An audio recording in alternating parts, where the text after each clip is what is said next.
Hello students, so I am again back with part 2 of chapter number 3, the parliamentary system.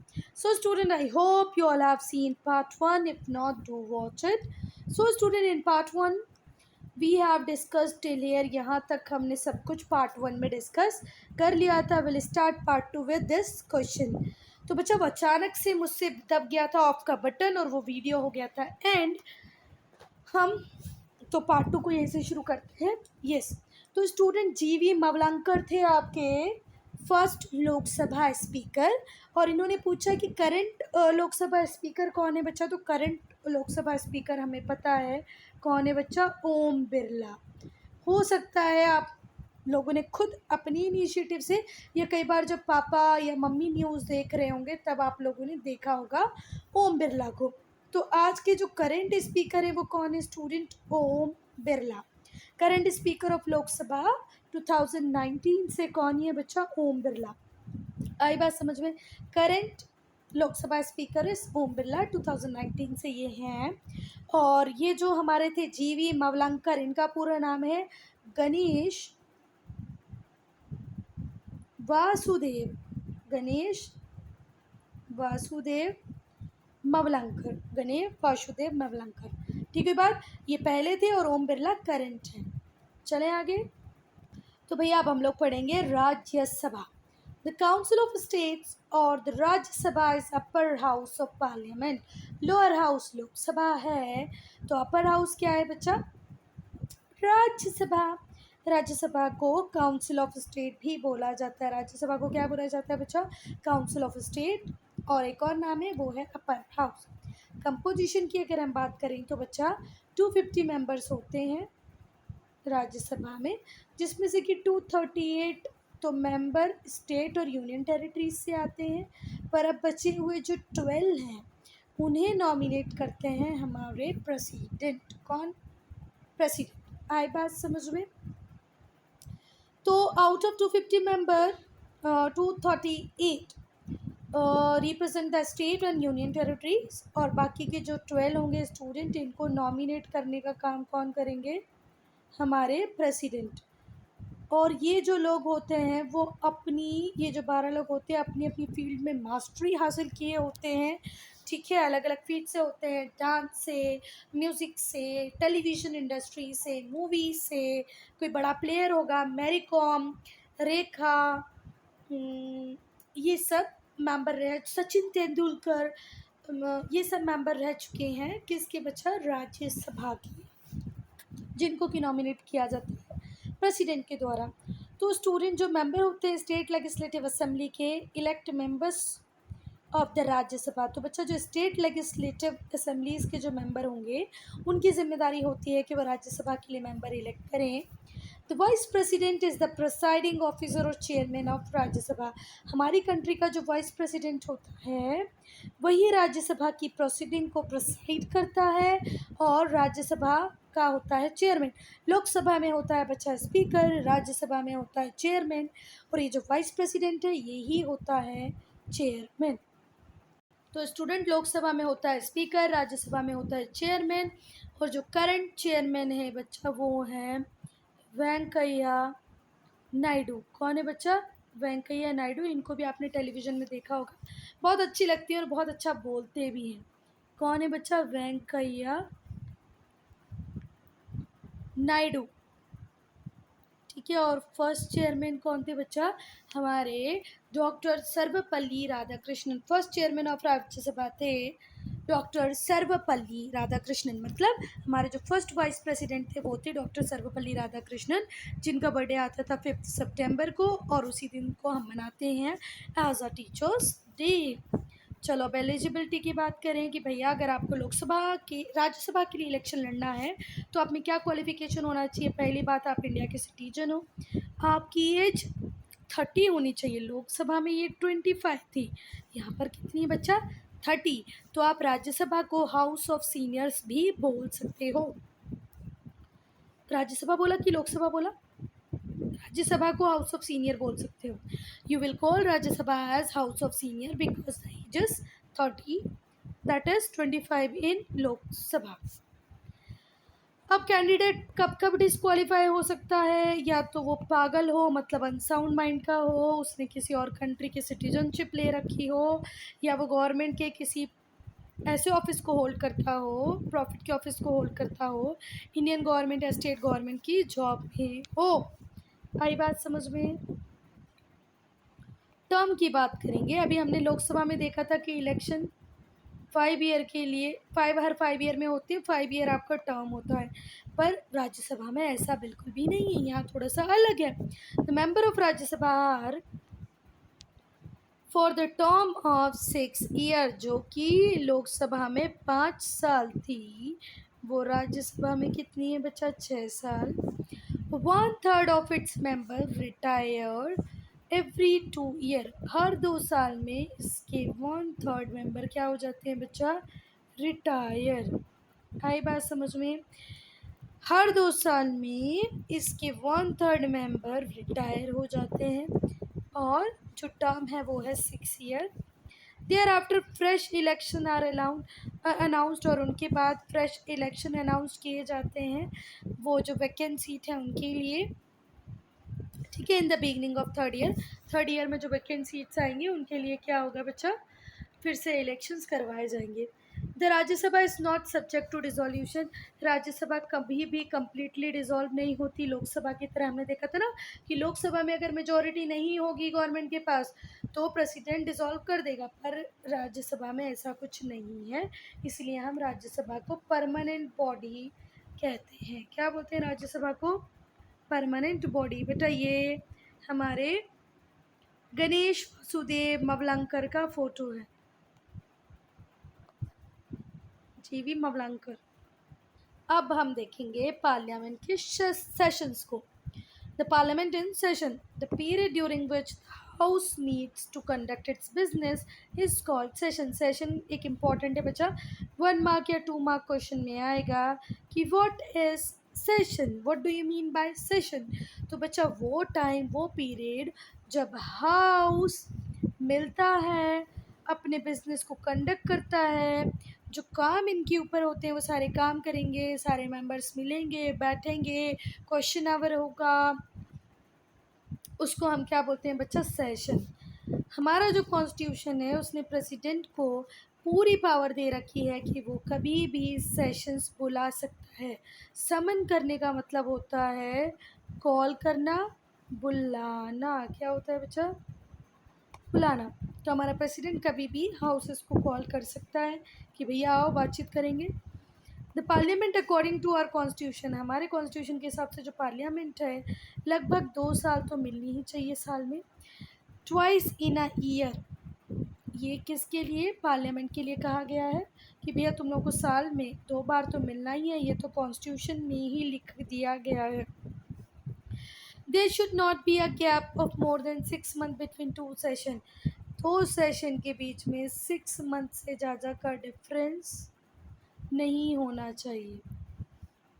अगर ऐसा हो रहा है तो प्रेसिडेंट के पास पावर है, वो ईदर हाउस, किसी भी हाउस को कॉल कर सकता है, discontinue the meeting of either house, किसी भी हाउस की मीटिंग को डिसकंटिन्यू कर सकता है, डिसॉल्व कर सकता है, dissolve the house of people in consultation with prime minister, prime minister से कंसल्ट करके हमारा जो प्रेसिडेंट है वो क्या कर देगा? हाउस को डिसॉल्व कर सकता है। बेटा अब ये प्रोसीडिंग्स इस सेशन को लगाने के लिए आपको कोरम को पूरा करना पड़ता है, और कोरम में कितने लोग होते हैं? 1/10, मतलब 1/10 लोग जब प्रेजेंट होंगे तब ही बन पाएगा कोरम, और कोरम हो पाएगा तभी हो पाएगी प्रोसीडिंग, बढ़ पाएगी आगे। आई बात समझ में? तो कितने मेंबर होने चाहिए कम से कम मीटिंग को स्टार्ट करने के लिए? जितने भी मेंबर हैं उनके 1/10, तो इसी को क्या बोलते हैं बेटा? Quorum. Now functions of the parliament, parliament के काम क्या है भैया? फंक्शंस क्या है? The parliament perform several function, some of them are, parliament तो बहुत सारे काम करती है, उसमें से कुछ हैं। तो पहला काम करती है नए नए लॉज लेके आती है, financial control over the governments income, सरकार के जो इनकम है उसके ऊपर कंप्लीट फाइनेंशियल कंट्रोल किसका होता है बच्चा? पार्लियामेंट का ही होता है। Control over the executive, executive के ऊपर भी कंट्रोल पार्लियामेंट का रहेगा। सरकार के जितने फंड्स हैं उनके ऊपर भी कंट्रोल पार्लियामेंट का रहेगा। और अगर कोई नया लॉ बनाना है तो ये भी किसका ही काम है बच्चा? पार्लियामेंट का काम है। ऑर्गन ऑफ इंफॉर्मेशन, और इसी को हम क्या बोलते हैं बच्चा? Organ of information. Now introduction of new laws. पहला हम लोग देखेंगे कैसे न्यू लॉ को इंट्रोड्यूस करती है। जो पार्लियामेंट होती है बच्चा वो न्यू लॉज को इंट्रोड्यूस कर सकती है और ओल्ड को चेंज कर सकती है। जो पुराने हो गए उनमें कुछ ना कुछ चेंज कर देगी और कभी ज़रूरत लगी तो न्यू लॉज लाएंगे। आज स्टूडेंट टेक्नोलॉजी इतनी ज़्यादा बढ़ गई है कि कि पहले जो चीज़ें, जो नियम या जो रूल्स, जो लॉज नहीं थे, आज उनकी रिक्वायरमेंट हमें है because of technology, because of communication, है ना। तो जो पहला, the law is first introduced in the form of bill. पहले जी जो लॉ होता है उसको बिल के फॉर्म में आपको इंट्रोड्यूस करना होता है। बिल एक ड्राफ्ट है बच्चा और प्रपोज्ड लॉ। आने वाले समय में कौन सा लॉ बन सकता है, उस लॉ के आने वाले टाइम में कौन सा लॉ बन सकता है, उसकी शुरुआत किससे होती है बच्चा? बिल से। बिल क्या है? एक ड्राफ्ट है, लेखा जोखा है, जो बताता है हमें कि आने वाले भविष्य में कौन से लॉज बनेंगे। The bill can be broadly classified into 3 category. Bills की 3 कैटेगरीज हैं बच्चा। कितनी कैटेगरी? 3। पहला बिल है मनी बिल, दूसरा है ऑर्डनरी, तीसरा है कॉन्स्टिट्यूशनल अमेंडमेंट बिल। बेटा पहला है मनी बिल, दूसरा है ऑर्डनरी बिल और तीसरा है कॉन्स्टिट्यूशनल अमेंडमेंट बिल। कॉन्स्टिट्यूशन में कुछ अमेंडमेंट करना है, सुधार करना है तो उसके लिए भी बिल पास होगा। ऑर्डनरी बिल और मनी बिल, ये बिल के 3 टाइप हैं। पहले हम लोग डिस्कस करेंगे मनी बिल को। अगर स्टूडेंट हम लोग मनी बिल की बात करें तो जो मनी बिल होता है उसके अंदर प्रोविजंस होते हैं related to tax regulation, regulation of borrowing of money by the government. हमारी गवर्नमेंट कौन से टैक्स रेगुलेशन बना रही है ये मनी बिल में लिखा होगा। दूसरा लिखा होगा कि जो हमारी गवर्नमेंट है वो बोरो मतलब उधार कहाँ से लेगी, उधार को कैसे रेगुलेट करेगी, ये भी मनी बिल में लिखा होता है। ठीक है। पेमेंट और टू विड्रॉ फ्रॉम कॉन्टिजेंसी और कॉन्सोलिडेटेड फंड ऑफ इंडिया। अगर आपको कॉन्सोलिडेटेड फंड में पेमेंट करनी है या उससे कुछ विड्रॉ करना है, इसके रिगार्ड्स में भी सब कुछ लिखा हुआ होता है। किस में बच्चा? मनी बिल में। आई बात समझ में? तो जो मनी बिल है उसके अंदर क्या क्या होगा? टैक्स रिलेटेड रेगुलेशन, बोरोइंग से रिलेटेड रेगुलेशन और कॉन्टिजेंसी और कॉन्सोलिडेटेड जो फंड ऑफ इंडिया है उससे अगर कुछ पेमेंट या विड्रॉ करना है तो वो भी मनी बिल में लिखा होगा। ऑर्डनरी बिल क्या होता है बच्चा? तो जो ऑर्डनरी बिल होता है वो ड्राफ्ट प्रपोजल होता है ऑर्डनरी लेगिस्लेशन का। Ordinary bill are draft proposal for ordinary legislation. अब हम देखेंगे कॉन्स्टिट्यूशनल अमेंडमेंट बिल। तो बच्चा ये जो कॉन्स्टिट्यूशनल अमेंडमेंट बिल है ये किससे डील करता है बच्चा? With the amendment of constitution. अगर अमेंडमेंट मैंने पहले भी बताया बच्चा, जो भी आप चेंजेस करते हो, सुधार करते हो कॉन्स्टिट्यूशन में, उसको क्या बोलते हैं हम? अमेंडमेंट। तो जो कॉन्स्टिट्यूशनल अमेंडमेंट बिल है वो किसके साथ डील करता है? Amendment of constitution. ठीक है। कॉन्स्टिट्यूशन में सुधारों, चेंजेस की बात करता है। They can be introduced in either house of parliament. ये किसी भी हाउस में पहले आप इंट्रोड्यूस कर सकते हैं। Financial control over the government income. Parliament का कंप्लीट कंट्रोल होता है स्टूडेंट गवर्नमेंट की इनकम पे और एक्सपेंडिचर पे। पार्लियामेंट वो वेज प्रोवाइड करती है कि कहाँ से हमारी गवर्नमेंट रेवेन्यू रेज कर सकती है, कहाँ पर उनको एक्सपेंड कर सकती है। ये भी इंश्योर कराती है, ensures that money so granted have been spent for authorized purposes। और जो भी मनी मिल रही है वो सिर्फ ऑथोराइज्ड पर्पसेस के लिए ही यूज़ हो। सरकार अपने हिसाब से प्लानिंग प्लॉटिंग करके उस पैसे का यूज़ यहाँ वहाँ ना करे। आई बात समझ में? चलो, the parliament thus exercise financial control over government. हमारी सरकार के ऊपर फाइनेंशियल कंट्रोल कौन रखती है बच्चा? हमारी parliament, through budget, consolidated fund of India, grants and contingency fund. बहुत सारे ग्रांट है, बहुत सारे कॉन्टिजेंसी फंड है, बजट है, इसके थ्रू पार्लियामेंट हमारी सरकार के ऊपर क्या रखती है बच्चा? कंट्रोल। ना बजट, बजट क्या है बच्चा? तो बजट एक एनुअल फाइनेंशियल स्टेटमेंट है। गवर्नमेंट के एनुअल फाइनेंशियल स्टेटमेंट को ही हम क्या बोलते हैं बच्चा? Budget. The government places it's annual financial statement. सरकार अपना एक एनुअल फाइनेंशियल स्टेटमेंट बनाती है, उसे प्रेजेंट करती है, उसी को हम क्या बोलते हैं? बजट। कहाँ पर प्रेजेंट करती है बेटा? पार्लियामेंट में। आई बात समझ में? बजट क्या है बेटा? फाइनेंशियल, एनुअल फाइनेंशियल स्टेटमेंट है। किसका है? गवर्नमेंट का है। कहाँ रिप्रेजेंट करती है? प्रेजेंट करती है कहाँ? प्रेजेंट करती है वो पार्लियामेंट में। बजट शो करेगा income of the government in detail. Detail में बिल्कुल एक एक हेड को मेंशन किया जाएगा कि सरकार के पास पैसा कहाँ से आएगा, और ये जो मनी आएगी उस पर्टिकुलर ईयर में उसको स्पेंड कहाँ किया जाएगा। तो आएगा कहाँ से ये भी उस बिल में होता है, और खर्च कहाँ किया जाएगा ये भी उस बिल में, उस बजट में होता है। तो बजट क्या है बच्चा? एक एनुअल फाइनेंशियल स्टेटमेंट है जिसके थ्रू सरकारी पार्लियामेंट को ये बताएगी कि हमारे पास इतना इतना इतना पैसा यहाँ यहाँ से आएगा और हम उसको खर्च यहाँ यहाँ करेंगे।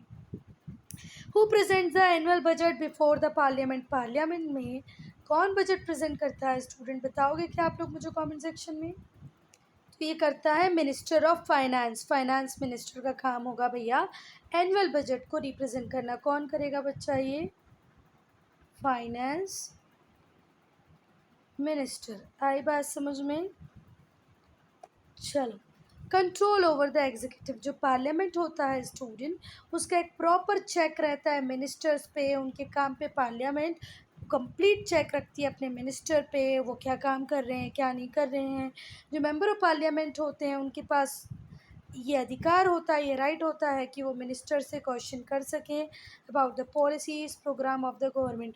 अगर आप पार्लियामेंट के मेंबर हो, एमपी हो, मेंबर ऑफ पार्लियामेंट है, तो ये आपके राइट में है कि आप जितने भी मिनिस्टर्स हैं, काउंसिल ऑफ मिनिस्टर हैं, उससे क्वेश्चन पूछ सकते हैं।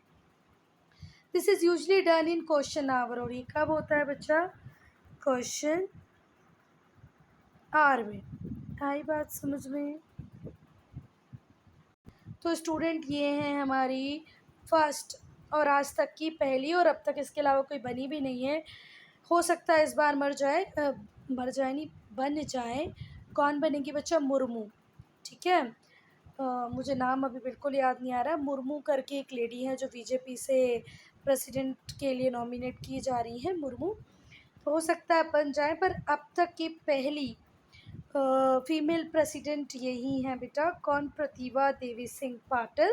और अभी हमारे बीजेपी नॉमिनेट करा रही है मुर्मू को, जिनका नाम मुझे पूरा याद नहीं आ रहा, सरनेम याद आ रहा है मुर्मू का। तो वो सेकेंड प्रेसिडेंट बन जाएगी। पर अब तक की पहली प्रेसिडेंट कौन है बच्चा? आज तक की डेट की प्रतिभा पाटिल। चलो तो बच्चा, क्वेश्चन आवर के बाद जो आवर आता है उसका नाम है ज़ीरो आवर। क्वेश्चन आवर के बाद कौन सा आवर होगा बच्चा? Zero hour. ठीक है, फिर से बोल रही हूँ, क्वेश्चन आर के बाद कौन सा आ रहा था? Zero hour, which start immediately after question are.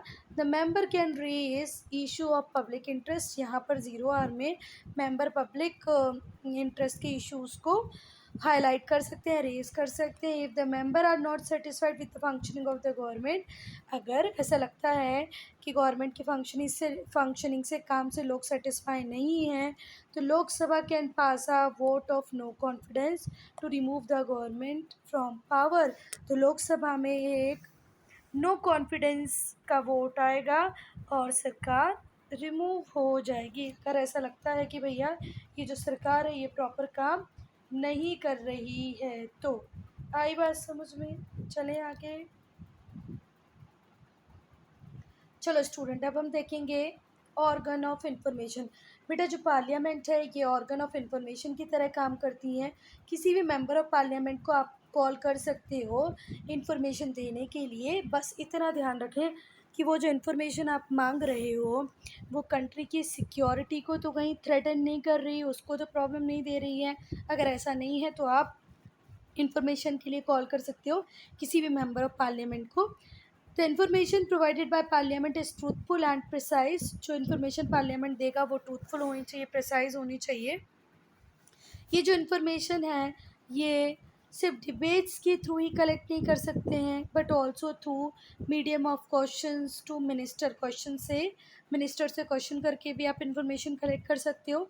Thus parliament is not just a law making body. Parliament सिर्फ बेटा एक लॉ मेकिंग बॉडी नहीं है, but a multi functional institution है। आई बात समझ में? तो यहाँ पे से फिर मैंने थोड़ा सा गड़बड़ किया, ध्यान रखना। ये जो इन्फॉर्मेशन है इस collected not only through debate. Debate के थ्रू ही आप इन्फॉर्मेशन कलेक्ट नहीं कर सकते हो बेटा, आप स्पेसिफिक मीडियम से जैसे कि क्वेश्चन मिनिस्टर से पूछ के भी इंफॉर्मेशन कलेक्ट कर सकते हो।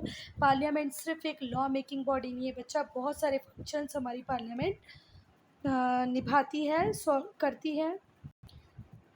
द प्रेसिडेंट स्टूडेंट, जो प्रेसिडेंट है इंडिया का वो हेड ऑफ़ द स्टेट है। हमारी कंट्री का हेड कौन है? Student, president. और हेड ऑफ़ द गवर्नमेंट क्या बताया था मैंने? Prime minister. Prime minister is head of the government, जबकि हेड ऑफ़ द स्टेट कौन है? प्रेसिडेंट है। ये इलेक्ट्रल कॉलेज से इलेक्ट होते हैं स्टूडेंट। अब इलेक्ट्रल कॉलेज एक बहुत बड़ा टर्म है जिसमें लेजिस्लेटिव असेंबली से भी मेंबर आएंगे, लोकसभा मेंबर भी होंगे, है ना। तो वो अभी आपको जानने की कोशिश नहीं करनी है, आपको सिर्फ इतना पता होना चाहिए कि ये जो हेड ऑफ़ द स्टेट है, जो प्रेसिडेंट है, इसका जो इलेक्शन होता है वो होता है थ्रू इलेक्ट्रल कॉलेज, जिसमें इलेक्टेड मेंबर्स होते हैं both the houses of parliament के, दोनों लोकसभा के, राज्यसभा के और लेजिस्लेटिव असेंबलीज़ के। Legislative assembly, Lok Sabha, Rajya Sabha, union territories, Delhi, Puducherry, इन सब के लेजिस्लेटिव असेंबली के मेंबर होंगे, लोकसभा और राज्यसभा के मेंबर होंगे। प्रेसिडेंट का टर्म होता है बच्चा 5 ईयर। प्रेसिडेंट 5 साल के लिए इलेक्ट होता है। कब आप प्रेसिडेंट की री इलेक्शन कॉन्टेक्स्ट कर सकते हो? पहली टर्म जब आप इंडिया के सिटीजन हो, दूसरा आपकी एज 35 हो। कितनी हो? 35। तीसरी बात, आप किसी भी प्रॉफिट वाला कोई भी सेंट्रल और स्टेट गवर्नमेंट, लोकल गवर्नमेंट का ऑफिस होल्ड ना कर रहे हों तब। आई बात समझ में? तो पहली बात, आप इंडिया के सिटीजन होना चाहिए। दूसरी बात, आपकी एज 35 ईयर होनी चाहिए। तीसरी बात, आप किसी भी गवर्नमेंट ऑफिस में नहीं होनी चाहिए। सैलरी की बात करें तो बेटा ये जो हमारा प्रेसिडेंट होता है इसकी सैलरी होती है 5 लाख पर मंथ। हर महीने इन्हें 5 लाख रुपए की सैलरी मिलती है। किसको? प्रेसिडेंट को। It is entitled to all other allowance permissible by law from time to time इनको बहुत सारे अलाउंसेस मिलते जाते हैं। कई बार एक अलाउंस ज़्यादा मिलता है, कई बार कम मिलता है। तो टाइम टू टाइम जो भी अलाउंसेस मिलते होंगे वो सारे प्रेसिडेंट को मिलेंगे, प्लस 5 लाख सैलरी भी मिलेगी। The salary and the allowance can not be reduce during president term of office. और एक बार जो डिसाइड हो गए, वंस डिसाइडेड, 5 ईयर के टर्म तक इनको कोई रिड्यूस नहीं कर पाएगा। अब अगर हम बात करें बेटा पावर्स ऑफ प्रेसिडेंट की, अच्छा इसके पहले मुझे पढ़ना तो चाहिए था ये, how powerful is the president. ये मैं सोच रही हूँ इसके लिए एक सेपरेट वीडियो बना दूँ, है ना बेटा। इसको इसमें इंक्लूड नहीं करी, नहीं तो अननेसेसरी वीडियो बहुत ज़्यादा बड़ा हो जाएगा। प्रेसिडेंट की अगर हम पावर की बात करें बच्चों, तो पहली पावर है लेजिस्लेटिव पावर। प्रेसिडेंट कभी भी पार्लियामेंट को बुला सकता है, कभी भी उसको सस्पेंड कर सकता है। प्रेसिडेंट के पास पावर है कि वो पार्लियामेंट को बुलाए और उसको सस्पेंड भी एज एंड व्हेन रिक्वायर्ड कर सकता है। वो लोकसभा को डिसॉल्व कर सकता है प्राइम मिनिस्टर से कंसल्ट करने के बाद। ये दोनों ही हाउसेस को एड्रेस करेगा पार्लियामेंट को टुगेदर, ठीक है। कहाँ पर? जॉइंट सिटिंग में। जब कोई डिसीजन लोकसभा और राज्यसभा ना ले पा रही हो तो प्रेसिडेंट इनको जॉइंट सेशन के लिए बुला सकता है, जिसमें लोकसभा और राज्यसभा के मेंबर दोनों बैठेंगे और प्रेसिडेंट उसको एड्रेस करेगा। Houses of Parliament at the beginning of first session after each general election of Lok Sabha and at the beginning of first session of each year, the President can also। बेटा जब नई नई parliament आई हो elect होके, ये हर साल का जब पहला सेशन लगे तो प्रेसिडेंट क्या करता है? President can also ordinance pass कर सकता है। जब पार्लियामेंट के सेशन नहीं लग रहे हों तो ऑर्डिनेंस के थ्रू भी काम चलाया जा सकता है। तो प्रेसिडेंट के पास पावर होती है कि वो ऑर्डिनेंस पास कर सकता है। ऑर्डिनेंस की भी वही अथॉरिटी होती है बच्चा जो पार्लियामेंट्री लॉज की होती है, पर ये जो ऑर्डिनेंस होगा ये सिर्फ 6 मंथ के लिए वैलिड होगा। आई बात समझ में? तो अगर सेशन पार्लियामेंट का सेशन अभी नहीं है और कोई लॉ वॉ हमें जल्दी जल्दी में पास कराना होता है तो हम क्या पास करा सकते हैं, प्रेसिडेंट की हेल्प से ऑर्डिनेंस। पर ये ऑर्डिनेंस का सिर्फ एक ही ड्रॉबैक है बच्चा कि ये 6 मंथ के लिए ही वैलिड होगा। The ordinance has to be validated by parliament within a 6 weeks of its reassembly. और जैसे ही असेंबली लगने लग जाएगी, सेशन लगने लग जाएगा, विद इन अ 6 वीक आपको इस ऑर्डिनेंस को वैलिडेट करवाना पड़ेगा। एग्जीक्यूटिव पावर की अगर हम बात करें बच्चा, तो leader of majority party as the prime minister. तो पहली एग्जीक्यूटिव पावर क्या है बच्चा इसकी, कि वो किसको अपॉइंट करेगा, प्राइम मिनिस्टर को अपॉइंट करेगा। जो मेजॉरिटी पार्टी होगी, जिसको सबसे ज़्यादा वोट मिले होंगे, उनका जो लीडर होगा उसको क्या अपॉइंट करेगा, प्राइम मिनिस्टर। पूरे इंडियन स्टेट्स के जो गवर्नर हैं, यूनियन टेरिटरीज़ के गवर्नर हैं, उनको अपॉइंट कौन करते हैं, प्रेसिडेंट। पहला पॉइंट, वो पार्टी जिसको सबसे ज़्यादा वोट मिले होंगे, मेजॉरिटी पार्टी होगी, उसको प्रेसिडेंट बनाने के लिए इनवाइट करेगा कि भैया आप में से कोई आप प्रेसिडेंट बन जाओ। दूसरी बात, जितने भी स्टेट है, यूनियन टेरिटरीज़ हैं, उनके गवर्नर को अपॉइंट प्रेसिडेंट ही करता है। चीफ जस्टिस, अदर जजेस, सुप्रीम कोर्ट के, हाई कोर्ट के दूसरे जजेस, चीफ जस्टिस, वो अपॉइंट कौन ही करता है बेटा, प्रेसिडेंट ही करता है। The chairman and member of UPSC, UPSC जो आईएएस आईपीएस के लिए बच्चा जो एग्ज़ाम कराती है, उसका चेयरमैन और मेंबर भी कौन होता है, प्रेसिडेंट ही होता है। Union public service commission, union public service commission के चेयरमैन और मेंबर भी प्रेसिडेंट ही होते हैं। सॉरी क्या बोल रही हूँ मैं बेटा, तो जो चेयरमैन होगा यूपीएससी का और जो मेंबर होंगे यूपीएससी के, इनको अपॉइंट करेंगे प्रेसिडेंट। प्रेसिडेंट खुद इनके मेंबर नहीं होंगे। सॉरी, स्लिप ऑफ टंग, गलती हो गई बेटा। यूपीएससी के चेयरमैन को, यूपीएससी के मेंबर को अपॉइंट कौन ही करेगा बेटा, प्रेसिडेंट ही करेगा। अटॉर्नी जनरल को भी अपॉइंट कौन ही करेगा, प्रेसिडेंट ही करेगा। अगर हम इसकी जुडिशल पावर की बात करें तो बेटा प्रेसिडेंट के पास पावर होती है to grant pardon and reduce the sentence of the person convicted to any offence. अगर किसी को सज़ा हो गई है, किसी के पास फांसी की सज़ा है, तो प्रेसिडेंट के पास ये पावर है कि वो उसकी सज़ा को कम कर सकता है। He can also pardon a sentence death. अगर किसी को फांसी की सज़ा मिल गई तो उसको भी माफ़ करने का अधिकार हमने प्रेसिडेंट को दिया हुआ है। फाइनेंशियल पावर की अगर हम बात करें बच्चा, तो जो एनुअल बजट होता है वो पार्लियामेंट में आता है, किसके नाम पे, प्रेसिडेंट के नाम पे। कोई भी money bill can be introduce in the parliament unless recommended by the president. कोई मनी बिल पार्लियामेंट में इंट्रोड्यूस ही नहीं किया जाएगा जब तक उसको रिकमेंड कौन ना कर दे, president. In case of any unforeseen expenditure the president can grant an advance from the contingency fund of India. अगर कभी प्रेसिडेंट को ऐसा लगता है कि कोई अनफोर्सिन एक्सपेंडिचर आ गया है जो कि इम्पॉर्टेंट है, करना ही है खर्चा, तो president contingency fund of India में से कुछ पैसा दे देता है। मिलिट्री पावर की अगर हम बात करें बेटा, तो जो प्रेसिडेंट होता है वो सुप्रीम कमांडर होता है all armed forces of India. Armed forces of India का सुप्रीम कमांडर कौन ही होता है बेटा, प्रेसिडेंट ही होता है। इसके पास पावर होती है वॉर डिक्लेयर करने की, वॉर कंक्लूड करने की। युद्ध चालू करना है तो भी कर सकता है, युद्ध बंद करना है तो भी कर सकता है। ये आर्मी के चीफ को अपॉइंट कर सकता है। आर्मी, नेवी, एयरफोर्स, इनके चीफ को अपॉइंट करने का काम प्रेसिडेंट का ही है। वॉर चालू करने का, वॉर बंद करने का काम भी प्रेसिडेंट का ही है। डिप्लोमेटिक पावर की बात करें तो जो प्रेसिडेंट होता है वो इंडिया को रिप्रेजेंट करता है इंटरनेशनल फोरम्स पे। जितने भी इंटरनेशनल फोरम्स हैं उसमें इंडिया को रिप्रेजेंट करने कौन ही जाता है बेटा, प्रेसिडेंट जाता है। जितने भी एम्बेसडर्स होते हैं उनको अपॉइंट प्रेसिडेंट ही करेगा। हाई कमिश्नर को अपॉइंट प्रेसिडेंट करेगा।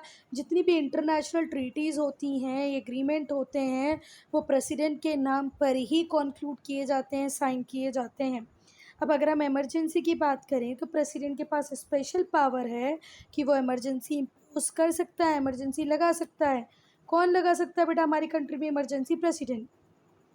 अगर कोई एक्सटर्नल एग्रेशन हो रहा हो, आर्म्ड रिबेलियन हो रहा हो, कोई दूसरी कंट्री हमारे ऊपर कोई हमला वगैरह बोल रही हो, तो इमरजेंसी लगा सकता है। अगर कॉन्स्टिट्यूशनल मशीनरी अच्छे से काम नहीं कर रही है, किसी स्टेट पे स्टेट गवर्नमेंट अच्छे से काम नहीं कर पा रही है, तो उस स्टेट में या पूरी कंट्री में इमरजेंसी लगाने का काम प्रेसिडेंट कर सकता है। अगर लोकसभा राज्यसभा अच्छे से काम नहीं करेगी तो नेशनल लेवल पे इमरजेंसी लगा देगा। किसी स्टेट में काम नहीं करेगी तो स्टेट में लगा देगा। अगर कभी बेटा उसको ऐसा लगे कि हमारे यहाँ फाइनेंशियल प्रॉब्लम आ रही है, फाइनेंशियल स्टेबिलिटी को थ्रेट मिल रही है, तो भी वो इमरजेंसी लगा सकता है। जब भी बेटा देखा जाए कि हमारी कंट्री में कॉन्स्टिट्यूशनल मशीनरी का ब्रेक डाउन हो रहा है तो प्रेसिडेंट अपने हाथ में पावर ले लेता है और इसी को हम बोलते हैं प्रेसिडेंट रूल। जब प्रेसिडेंट को ऐसा लगे कि constitutional machinery is not working in a very proper way, they can take power in his hand and this is called presidential rule. जो प्रेसिडेंट है कि वो कॉन्स्टिट्यूशनल हेड होता है, वो अपनी पावर को एक्सरसाइज कर सकता है, प्राइम मिनिस्टर को एडवाइस दे सकता है, काउंसिल ऑफ मिनिस्टर को एडवाइस दे सकता है। पर प्रेसिडेंट की जो पोजीशन है, अथॉरिटी है, प्रेस्टीज है, प्रेस्टीज के लिए ही होता है प्रेसिडेंट।